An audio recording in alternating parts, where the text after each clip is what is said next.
Mas ele continua dizendo nesse texto, essa é a vontade de Deus, a vossa santificação, que vos abstenhais da prostituição. Quem acompanhou essa série de pregações do começo, quem pegou desde os primeiros aqui? Quem está mais tempo já pegou desde os primeiros. Né? Quem chegou agora está boiando, mas depois vai entender de novo. Essa igreja que Paulo plantou debaixo de sofrimento, de angústia, perseguição, é uma igreja que estava vivendo debaixo de uma severa perseguição por crer em Jesus. E essa igreja, Paulo elogiou por diversas coisas, entre elas que essa igreja era composta de pessoas que tinham saído dos ídolos. E na semana que eu falei sobre isso, eu falei que os ídolos necessariamente não eram ídolos construídos de barro, de louça, de metal, de cobre, mas os ídolos poderiam ser ídolos do coração, poderiam ser coisas que a gente coloca no lugar de Deus. Então a gente também, mesmo que não tenha uma estátua de uma divindade, a gente pode ter um ídolo no coração. Mas um dos piores ídolos que o ser humano tem é a questão sexual. Porque o amor ao dinheiro é um ídolo perigoso. O amor ao dinheiro tem levado muita gente à perdição. O dinheiro, de fato, tem sido um Deus para muita gente.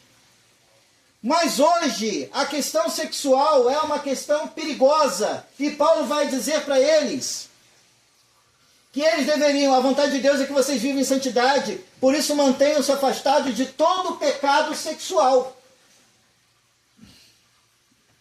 Talvez muitos dos problemas que a gente carrega na nossa vida vêm de relações mal resolvidas, de relações que não são relações segundo a vontade de Deus, de relacionamentos abusivos, ou que talvez você seja o abusador de um relacionamento, ou de uma relação que deixou traumas na sua vida.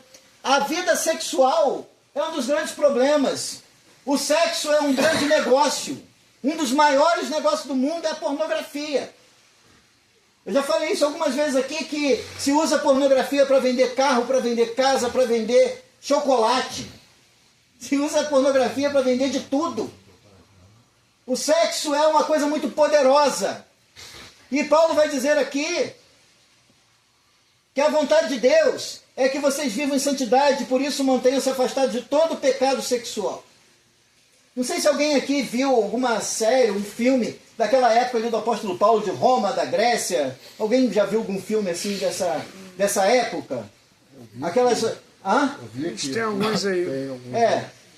Que aquela época era uma época de grande liberdade sexual, muitas orgias, havia o homossexualismo muito ativo, havia lesbianismo muito ativo, havia orgias de diversos tipos, pedofilia de diversas maneiras era autorizada, abuso de crianças era permitido, se separava e se casava da noite para o dia, sem qualquer motivo.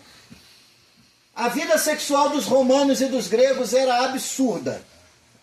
Se você pensa que Sodoma e Gomorra era problema, Roma e Grécia era pior. Era pior. E Paulo estava lutando com esse tipo de mente. Nos tempos de Paulo, na Grécia e em Roma, todo tipo de comportamento sexual era aprovado. Prostituição, homossexualidade, lesbianismo, incesto, abuso de crianças, orgias diversas, traições, divórcio sem qualquer motivo. Era necessário construir uma nova sexualidade com aquelas pessoas que estavam vindo do mundo. O comportamento sexual dessas pessoas que estavam vindo do mundo era um comportamento sexual totalmente depravado.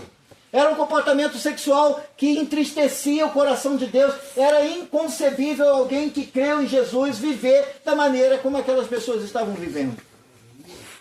Aí talvez você vai olhar para o nosso mundo, para o nosso dia a dia hoje, e você vai ver que não é nada diferente, e isso é potencializado hoje pelo poder da internet, pelo poder da televisão, pelo poder dos meios de comunicação, pelo poder que hoje a mensagem ela chega com muito mais poder. E hoje, infelizmente, crianças estão sendo sexualizadas. Meninas de 10, 11 anos de idade sendo vestidas como se fossem mulheres adultas. Crianças, adolescentes tendo vida sexual com 12, 13 anos de idade. E a gente olha para isso e fala assim, como é o comportamento e como deve ser o comportamento sexual de alguém que creu em Jesus? Porque se você não nasceu dentro do Evangelho, você também foi vítima de uma sexualidade tóxica. Você também foi vítima de um comportamento sexual que não agrada a Deus. E talvez você esteja vivendo algum tipo de relacionamento sexual que não agrada a Deus. E talvez até mesmo o seu casamento seja um motivo para disfarçar um comportamento sexual que não agrada a Deus, para esconder uma realidade que você está ocultando de outras pessoas, mas que entre quatro paredes você está vivendo um relacionamento tóxico e abusivo. Então Paulo vai dizer aqui, a vontade de Deus é que vocês vivam em santidade, por isso mantenham-se afastados de todo o pecado sexual.